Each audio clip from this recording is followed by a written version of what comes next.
آج کی ویڈیو ہم بنا رہے ہیں من و سلوہ کے بارے میں۔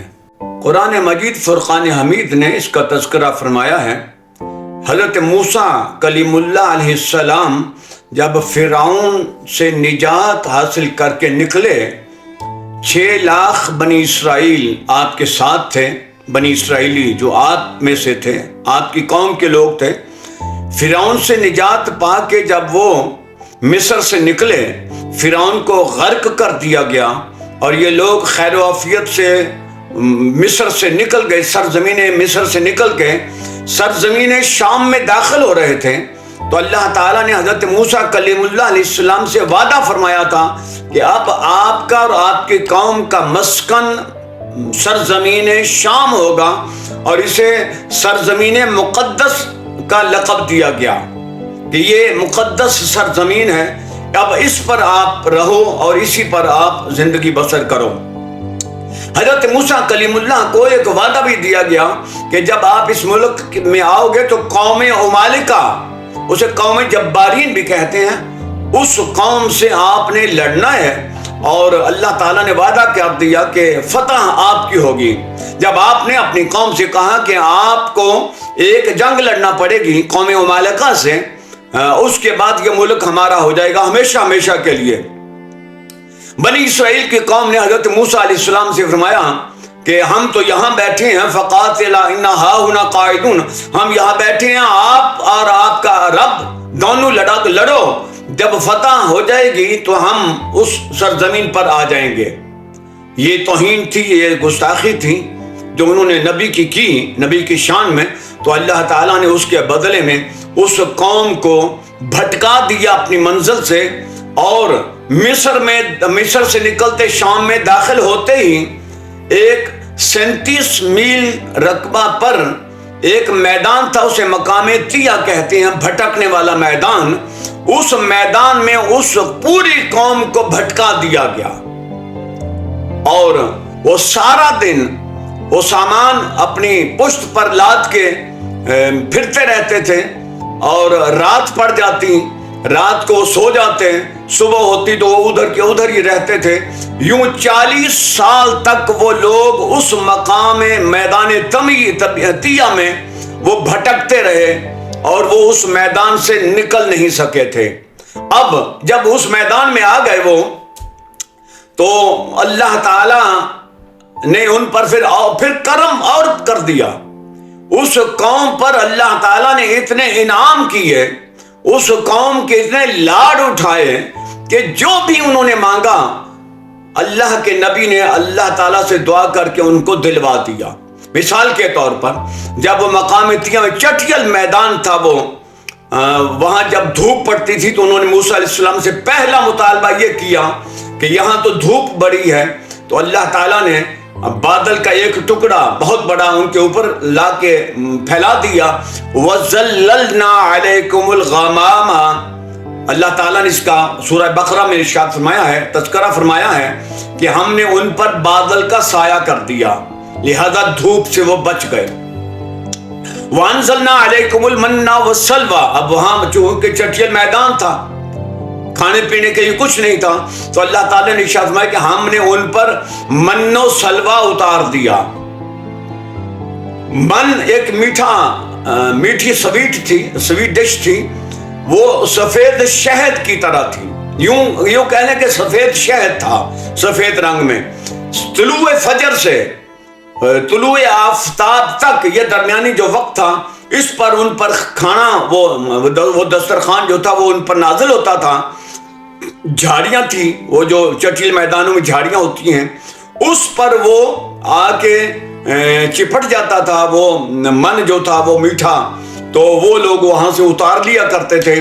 ایک آدمی کے حساب سے 4 کلو تک وہ نازل ہوتا تھا۔ اور سلوہ ایک نمکین چیز قسم کا وہ گوشت ہوتا تھا، بٹیر قسم کا ایک پرندہ ہوتا تھا، وہ بھنے ہوئے پرندے ہوتے تھے، ایک ہوا چلتی تھی ان کے اوپر بڑی خوشگوار قسم کی، اس ہوا میں وہ بٹیر آیا کرتے تھے بھنے ہوئے، اور ان کو وہ اٹھا کے کھا لیا کرتے تھے۔ اب ان کے اوپر کوئی پابندیاں لگا دی کہ یہ جو کھانا ہے یہ آپ نے اس کو سٹور نہیں کرنا ہے، کے لیے بچا کے نہیں رکھنا ہے۔ جو آپ کو آئے گا مل گیا کھا لیا تو دوسرے دن پھر اور آ جائے گا۔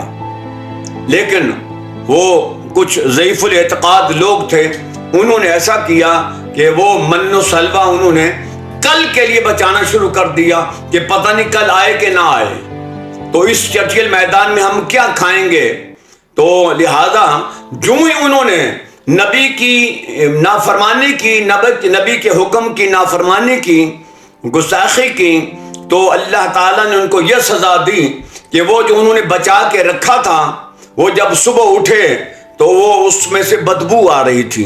نبی علیہ الصلوۃ والتسلیم نے ارشاد فرمایا، بنی اسرائیل اگر وہ کھانا بچا کے نہ رکھتے تو یہ کھانا کبھی بھی خراب نہ ہوتا۔ اس سے پہلے کھانے پینے کی چیزیں خراب نہیں ہوا کرتی تھیں۔ جب انہوں نے یہ سٹور کیا، اس کو جمع کرنا شروع کر دیا، تو گوشت بھی سڑنے گلنے لگ گیا اور کھانے کی دوسری چیزوں سے بھی بدبو آنا شروع ہو گئی، ورنہ اس سے پہلے رزق کے ساتھ ایسا نہیں ہوتا تھا۔ لہذا وہ معاملہ ختم ہو گیا۔ اب پانی کے لیے انہوں نے حضرت موسیٰ علیہ السلام کی قوم کے پاس کوہ طور کا ایک پتھر تھا، سفید رنگ کا، بڑا خوبصورت، تو جب پانی کی ضرورت ہوتی تھی موسیٰ علیہ السلام اس پر اپنا عصا مارتے تھے۔ یہ وہی عصا ہے جو فرعون کے دربار میں موسیٰ علیہ السلام نے جادوگروں کے جادو کے آگے پھینکا تھا، تو وہ تمام اژدہاؤں کو، سانپوں کو کھا گیا تھا، وہ اژدہا بن گیا تھا۔ یہ وہی عصا تھا، اس کو وہ پتھر پر مارتے تھے، پانی کا چشمہ نکل آیا۔ تو اس قوم نے پھر یہ ضد کی کہ ہمارے چونکہ 12 قبیلے ہیں یہودیوں کے، بنی اسرائیلیوں کے، لہذا ایک چشمے سے ہم پانی نہیں پئیں گے، ہمارے لیے 12 چشمے نکلنے چاہیے۔ تو موسیٰ علیہ السلام نے پھر اس پر پتھر پر اپنا عصا مارا اور یوں 12 چشمے اس سے جاری ہو گئے۔ ناظرین، دلچسپ بات یہ ہے کہ وہ 40 سال تک اس میدان میں بھٹکتے رہے، یہاں تک کہ وہ تمام لوگ جو اس وقت بالغ تھے، سمجھدار تھے، اور انہوں نے انکار کیا تھا سرزمین شام میں جانے سے، تو جب تک وہ سارے مر نہیں گئے، ان کو اسی مقام میدان میں ان کو دفنایا جاتا رہا، تب تک ان کو صحیح راستہ نہیں ملا۔ نئی نسل جوان ہوئی تو اللہ تعالیٰ نے پھر اس قوم کو وہاں سے نکالا اور سرزمین شام میں، فلسطین میں وہ پھر قوم داخل ہو گئی۔ تو یوں اللہ تعالیٰ نے اس قوم پر انعام و اکرام بھی کیے اور پھر ان کو اس کی سزا بھی ملی جب انہوں نے ان نعمتوں کا شکر ادا نہیں کیا۔ اور ایک اور بات، چونکہ وہاں وہ جب من و سلوہ کھاتے رہے تو پھر انہوں نے موسیٰ علیہ السلام سے فرمایا، کہا اس قوم نے کہ ایک ہی قسم کا کھانا کھا کھا کے ہمارا تو دل بھر گیا ہے، میٹھا کھاؤ، پھر وہ گوشت ہی کھاؤ، ہمارا دل چاہتا ہے کہ ہم سبزیاں بھی کھائیں۔ تو پھر اللہ تعالیٰ نے ان کے اوپر ایک عذاب نازل کیا اور فرمایا کہ من و سلوہ کا نزول بند ہو گیا۔ اس کے بعد اب تم ایسے کرو کہ خود کاشتکاری کرو اس میدان میں، تو اس میں سے دالیں بھی پیدا کرو، ککڑیاں بھی پیدا کرو، اور تھوم، پیاز، یہ ساری چیزیں خود پیدا کرو، خود اگاؤ، خود کاٹو اور خود ہی پھر پکاؤ کھانا اور کھاتے رہو۔ اور دوسری بات کہ 40 سال تک جو انہوں نے کپڑے اپنے جسم کے ساتھ پہنے ہوئے تھے، لگائے ہوئے تھے، وہ نہ پھٹے نہ وہ گندے ہوئے، میلے بھی نہیں ہوتے تھے۔ جو بچہ وہاں پہ پیدا ہوتا تھا قدرتی طور پر وہ لباس سمیت پیدا ہوتا تھا، جو ہی وہ پیدا ہوتا تھا اللہ تعالیٰ اس بچے کو لباس پہنا دیتا تھا، اور جو وہ بچہ بڑا ہوتا تھا ساتھ لباس بھی بڑھتا جاتا تھا۔ یہ اللہ تعالیٰ نے اتنے انعام اس قوم پر کیے اور ان کو اپنے فضل سے نوازا، لیکن اس کے باوجود بھی انہوں نے اللہ کے نبی کی نافرمانی کرنے سے گریز نہیں کیا، جس کی وجہ سے اللہ تعالیٰ نے فرمایا کہ ہم نے ان کو عاجزانہ، مسکینانہ زندگی گزارنے پر مجبور کر دیا۔ اللہ تعالیٰ انبیاء علیہ السلام کی تعظیم و توقیر کرنے کی توفیق عطا فرمائے، آمین یا رب العالمین۔